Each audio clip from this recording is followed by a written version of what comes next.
मंच को प्रणाम करती हूँ। ये सारे बड़े बड़े महानुभाव बैठे हैं, उन सभी को मेरा नमन। और स्मिता जी को बहुत बहुत धन्यवाद करती हूँ कि आज की शाम को इन्होंने मुझे यहाँ पर आमंत्रित किया और इतने अच्छे श्रोताओं से मिलने का शुभ अवसर दिया जो हर बात पर दाद दे रहे थे। तो ऐसे श्रोता है तो एक बार जोरदार तालियां आपके लिए होनी चाहिए। आज बहुत ही शुभ दिन है कि हम आज़ादी का 75वां अमृत महोत्सव हम मनाने जा रहे हैं। और ऐसे में हम समीर जी का भी आज हम उनको क्या कहते हैं कि उनका सम्मान करने जा रहे हैं। उन्हें सम्मान करके हम स्वयं गौरवान्वित हो रहे हैं, सबसे बड़ी बात है। और आपने इसमें देश के लिए कार्य किए हैं, क्योंकि देश इन्हीं लोगों की वजह से है। हम लोग कहते हैं कि आज हमें जो आज़ादी भी मिली है तो कितने लोगों ने, मतलब कितने क्रांतिकारियों ने, कितने देशभक्तों ने, कितने जाबाज सिपाहियों ने अपनी शहादत दी, अपने प्राणों की आहुति दी। इसलिए हम सौभाग्यशाली हैं कि हम आज़ाद भारत में सांसें ले रहे हैं। तो हम भी कुछ ऐसा कार्य करें जैसे समीर जी कर रहे हैं या ये अपने गीतों के माध्यम से कर रहे हैं। तो हम भी कोई ऐसा छोटे छोटे कार्य करें कि हमारे देश को कल हम पर गर्व हो सके कि हाँ भाई ये हमारे देश का वासी है। छोटी छोटी बातें, जैसे आज सुबह मोदी जी ने कहा था आप इलेक्ट्रिसिटी बचाइए या पानी को बचाइए या महिलाओं को आगे लाइए।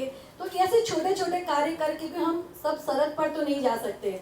मुझे आज कविवर माखनलाल चतुर्वेदी की 4 पंक्तियां याद आती हैं, जहाँ एक पुष्प भी कामना करता है कि चाह नहीं सुरबाला के गहनों में गूथा जाऊं, चाह नहीं प्रेमी माला में बिनकर प्यारी को ललचाऊं, चाह नहीं सम्राटों के सब पर ए हरि डाला जाऊं, चाह नहीं देवों के सिर पर चढ़ूं, भाग्य पर इठलाऊं, मुझे तोड़ लेना वनमाली, उस पथ पर तुम देना फेंक, मातृभूमि पर शीश चढ़ाने, जिस पथ पर जाएं वीर अनेक,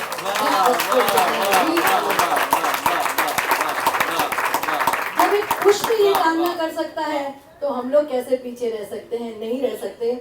और आपसे और एक मैं अनुरोध करती हूँ कि देखिए, हमारा जो एक सैनिक सरहद पर लड़ता है, जब वो घर से निकलता है तो उसे पता नहीं होता कि वो घर पर वापस आएगा भी या नहीं आएगा। फिर भी उसके पूरा परिवार उसे विजय तिलक लगाकर विदा करता है कि सीने पर गोली खा लेना लेकिन पीठ पर कभी गोली मत खाना, तिरंगे को बचाने की खातिर तिरंगे में लिपट कर आ जाना, लेकिन मेरे तिरंगे को हरदम लहराए रखना। तो कितनी बड़ी बात होती है। तो ऐसे में कभी किसी भी वॉरियर को हमारे, आप अगर उन वर्दीधारी कपड़ों में देखो ना तो उसके सम्मान में खड़े होकर तालियां जरूर बजाइए आप लोग। कहते हैं कि दुनिया की सारी दौलत पर तराजू के एक पलड़े में रख दी जाए और एक पलड़े में एक सैनिक की बहादुरी, तो उसका वो पलड़ा हमेशा भारी रहेगा।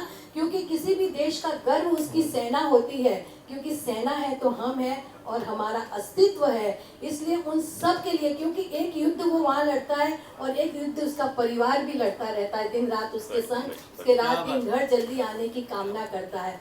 तो हमारे पतिदेव तो 1-2 दिन कभी बाहर जाते तो हम लोग परेशान हो जाते हैं, घर का काम कैसे होगा, जहाँ सालों साल वो लोग वहाँ रहते हैं। तो सोचिए उनकी पत्नी। तो मैं आज एक कविता सुनाना चाहती हूँ कि कवि जो एक मतलब सैनिक की पत्नी है वो क्या सोचती है। देखिए कि मैं सोच में डूबी रहती हूँ, तुम सरहद पर किस हाल में हो। कुछ सखियां महके जाती हैं, कुछ राज की बातें लाती हैं, जब बात बलम की आती है शर्मा शर्मा जाती हैं, जब बात तुम्हारी आती है मैं नैन सजल हो जाती हूँ, मैं सोच में डूबी रहती हूँ।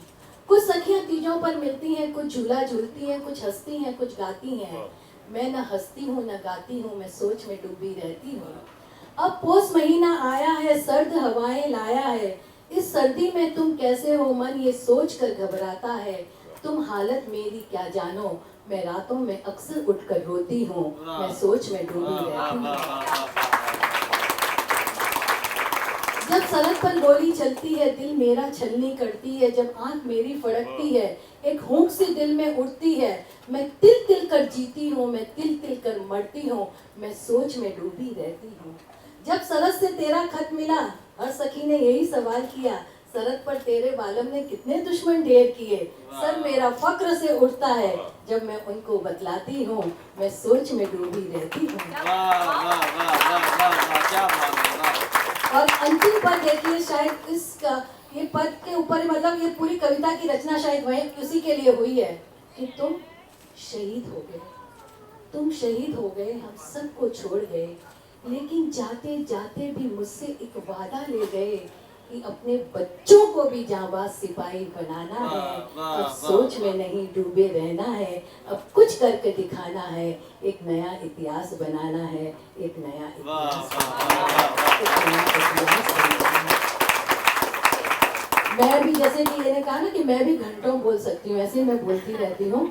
तो एक जगह जैसे मेरा जो एक सेंटेंस वो तो इन्होंने बोल दिया, तो मैं दूसरी बात बताती हूँ कि एक जगह मैं ऐसे ही बोलती जा रही थी, तो एक एक करके सारे दर्शक वहाँ से खिसक गए, सिर्फ 2 लोग वहाँ बचे रहे। मैंने कहा कोई बात नहीं, कम से कम 2 सच्चे श्रोता तो यहाँ बचे हैं। तो उनमें से समीर जी थे। समीर जी ने कहा बहन जी मैं कोई श्रोता व्रोता नहीं हूँ, मैं भी वक्ता हूँ, आज मेरा सम्मान होने वाला है, आपके बाद तो मेरी बोलने की बारी है। और दूसरा टेंट हाउस वाला बोला कि कभी बहन जी यहाँ से किसके और मैं यहाँ पे ताला लगाऊं, ऐसी नौबत मैं नहीं आने देना चाहती हूँ। पुनः समीर जी को एक बार बहुत बहुत शुभकामनाएं देती हूँ, बधाइयाँ देती हूँ।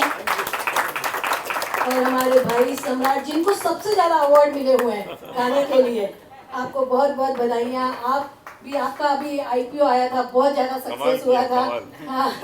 और स्मिता जी तो हमारी है ही इतनी प्यारी। मैंने सबसे पहले जो मेरी शुरुआत की थी, मैं आज यहाँ से धन्यवाद करना चाहती हूँ। मेरी परमवीर चक्र अवार्ड डायरी किताब जब मैंने लिखी थी, सबसे पहले लिटो फिश ने इन्होंने मुझे सम्मानित किया था, इसके लिए मैं इनका धन्यवाद करना चाहती हूँ। नहीं, वो किया था।